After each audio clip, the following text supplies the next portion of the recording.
Vikki Smith, Exec Director of Education and Standards at the Education and Training Foundation. The green mindset is really important for FE and skills. It's about how we think, how we act and how we make choices every day. It's also about how we make this more instinctive and how we make it less of a bolt-on in how we teach, how we lead and how we engage with employers.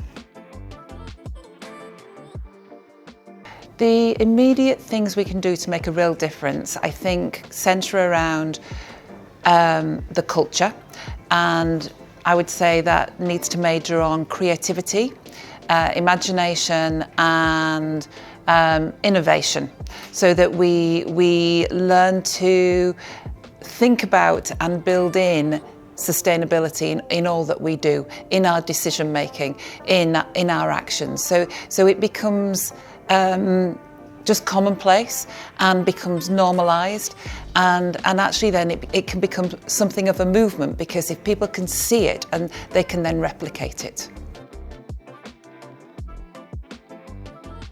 Top level changes, the big ask. I think this is about how we make sustainability part of our core values, and that's change, that's system level change, and that will take a little bit of time, but if we can embed it into our culture and into our ways of working, it becomes systemic, and actually, back to that earlier point, it isn't a bolt-on, it becomes a way of life.